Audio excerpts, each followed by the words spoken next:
नमस्कार, बहुत स्वागत है आपका। आप देख रहे हैं द न्यूज, आपके साथ मैं सृष्टि मिश्रा। चलिए विस्तार पूर्वक जम्मू कश्मीर की राजनीति पर थोड़ा सा असर डालते हैं और थोड़ा ध्यान देते हैं कि क्या चल रहा है, क्या होगा।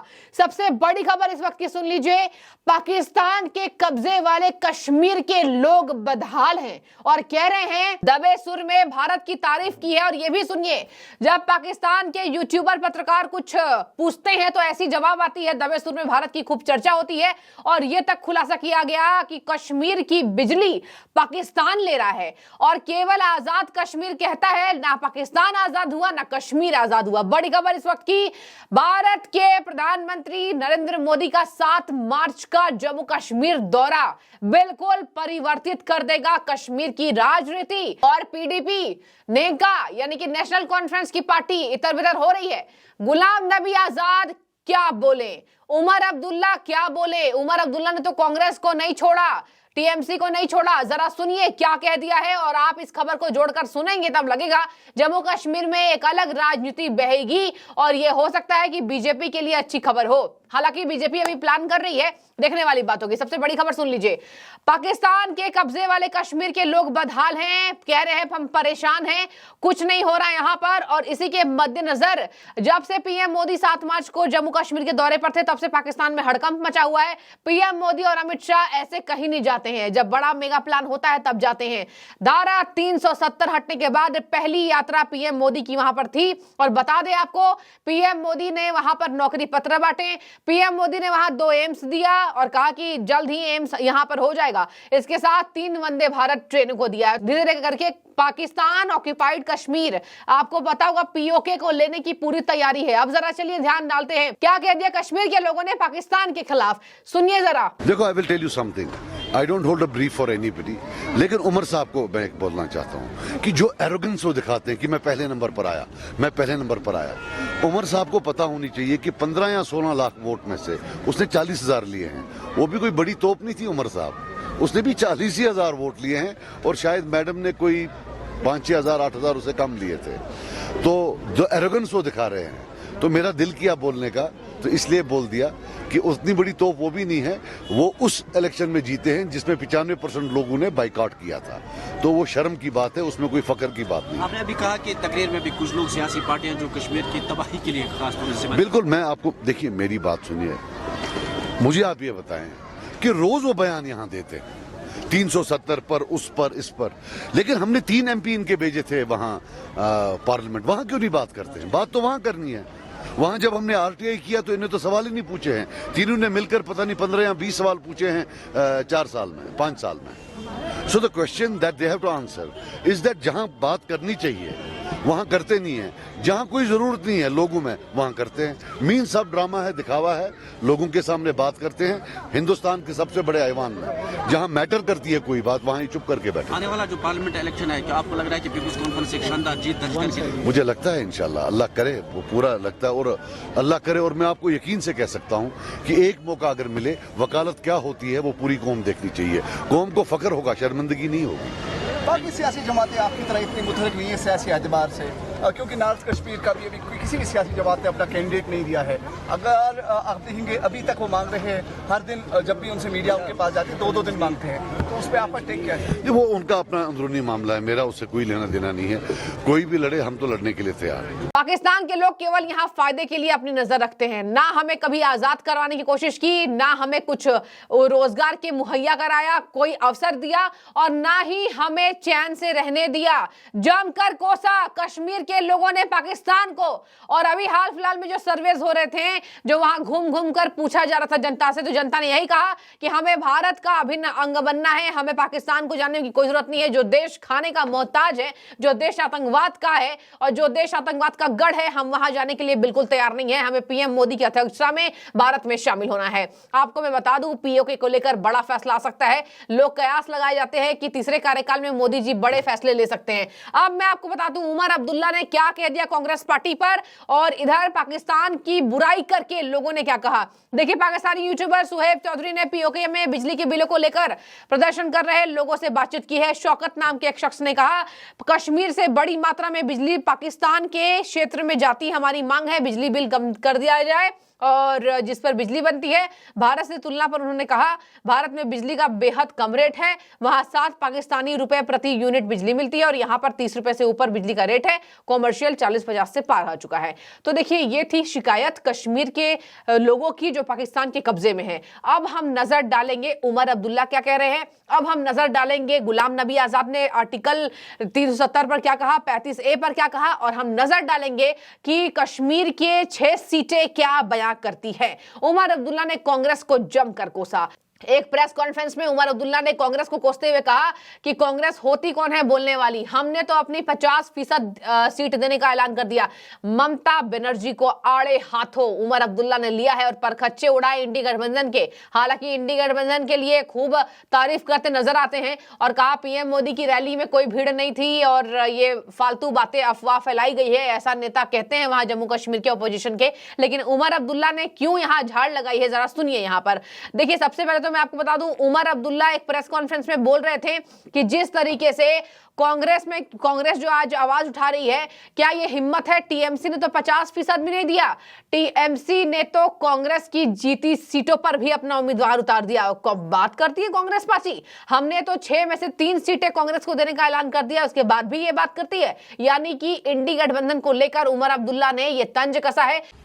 ना हम कोई दंगल चाहते हैं, हम अलायंस में शामिल हुए कुछ असूलों के लिए और हम उसूलों पे कायम हैं। हम कोई दंगल नहीं चाहते, हम चाहते हैं कि मिल बैठ के हम यहाँ इलेक्शन लड़ें और जो 3 सीटें अर्स्टवाइल जम्मू कश्मीर रियासत की बीजेपी के पास हैं, जम्मू, उधमपुर और लद्दाख, उन 3 सीटों पे इंडिया अलायंस की कामयाबी होनी चाहिए।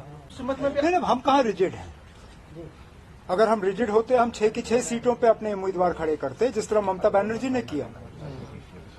वो आपको दिखता नहीं है। आपको फ्लेक्सिबिलिटी सिर्फ तब नजर आएगी जब हम अपनी जीती हुई सीटें छोड़ दें। हमने फ्लेक्सिबिलिटी दिखाई ना, 50% सीटों पे हम अपने उम्मीदवार खड़े नहीं कर रहे हैं। ये आपको फ्लेक्सिबिलिटी नजर नहीं आती? ये हमारे तरफ से फ्लेक्सिबिलिटी है ना। 50% सीटें हम छोड़ रहे हैं।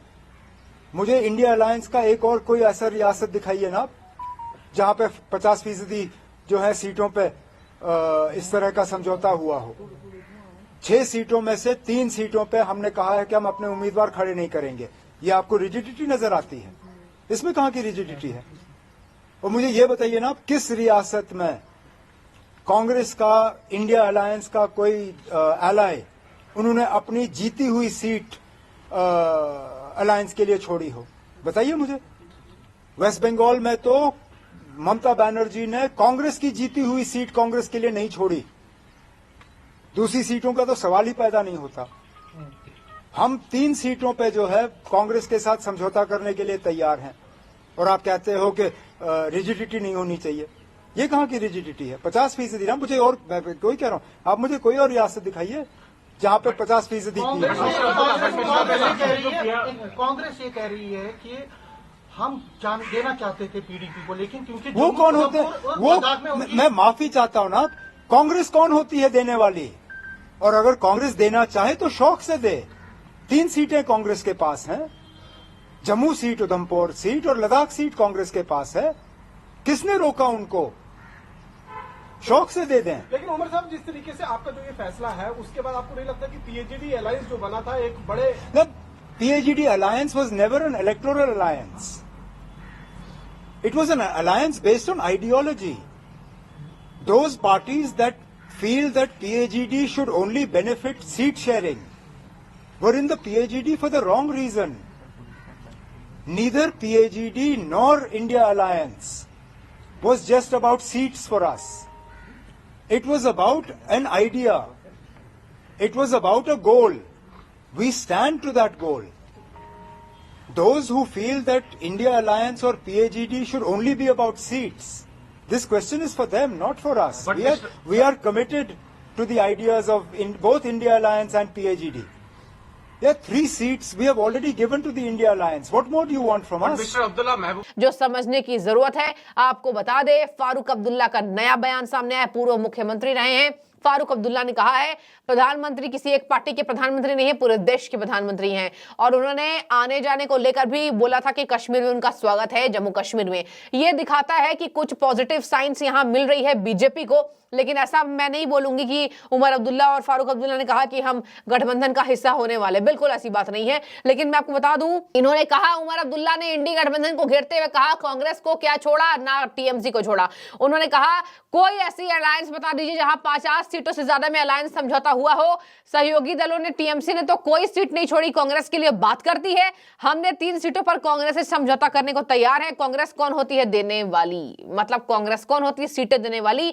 3 सीटें कांग्रेस शौक से दे दे। लेकिन मुझे बताइए क्या दूसरे किसी राज्य में किसी भी पार्टी ने अपनी 50% सीटों पर कॉम्प्रोमाइज किया हो। ये थे उमर अब्दुल्ला, नेशनल कॉन्फ्रेंस के उपाध्यक्ष हैं उमर अब्दुल्ला, फारूक अब्दुल्ला के बेटे हैं। अब चलिए ध्यान डालेंगे गुलाम नबी आजाद पर, जिनकी तारीफ संसद में पीएम मोदी ने की थी। उसके बाद उनको बी टीम कहा गया। लेकिन देखिए ए टीम वालों के पर खच्चे उड़ाते नजर आए गुलाम नबी आजाद। गुलाम नबी आजाद भी एक प्रेस कॉन्फ्रेंस को संबोधित कर रहे थे। अभी हाल में उन्होंने अनंतनाग का दौरा किया और कह रहे हैं हमने अनंतनाग में स्कूल बना दिया, इंशाअल्लाह अगर अच्छा होता है तो मैं यहाँ और काम करूंगा। आपको मैं बता दूं गुलाम नबी आजाद ऐसे नेता है जिनकी बीजेपी ने कभी बुराई नहीं की, क्योंकि वो अपने कामों के नाम से जाने जाते थे। संसद में थोड़ी तारीफ क्या कर दी, थोड़ा रो क्या लिए पीएम मोदी के लिए। आपको बता दें विपक्ष ने हल्ला बोल किया था कि ये भाजपा की बी टीम है। गुलाम नबी आजाद ने जवाब देते हुए कहा है कि मैं कोई बी टीम नहीं हूं। ए टीम वाले आज मुझ पर सवाल उठा रहे हैं। ना मैं बीजेपी से मुख्यमंत्री रहा, ना मैंने बीजेपी में जाने की बात की। मैंने अलग अलायंस बनाया, डेमोक्रेटिक प्रोग्रेसिव आजाद पार्टी। अब मैं आपको बता दूं, इन्होंने अपने पार्टी सिंबल के बारे में कहा कि देखिए इतने मशरूम जैसी पार्टियां आ गई हैं तो चुनाव आयोग चुनाव कराने के टाइम पर ऐलान करती हैं सिंबल का, लेकिन मुझे रजिस्ट्रेशन पहले से मिला हुआ है। इसके साथ उन्होंने धारा 370 पर विपक्षी गठबंधन के होश उड़ा दिए।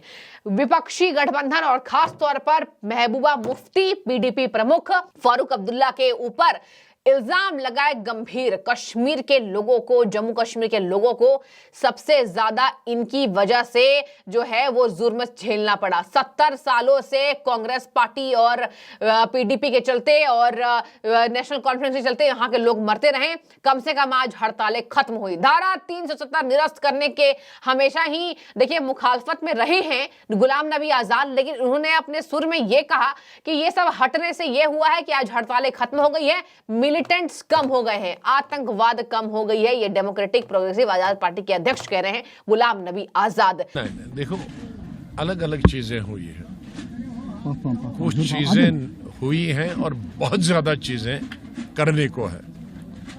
जैसे मिलिटेंसी कम हुई है,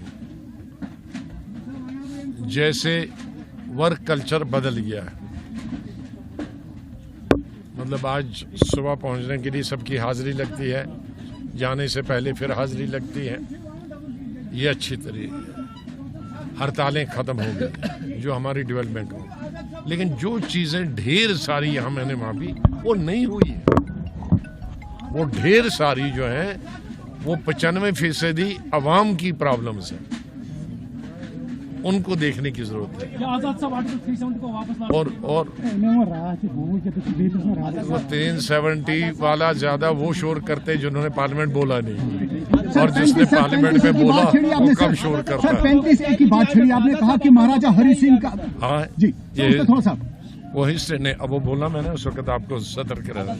सर आपने बोला है कि मेरी पार्लियामेंट स्पीच सर क्या वाकई में सर देखो बिजली क्या हो गया ना, देखो सर बिजली क्या अभी 35 वाकई में वाकई महाराजा हरि सिंह ने दिया था।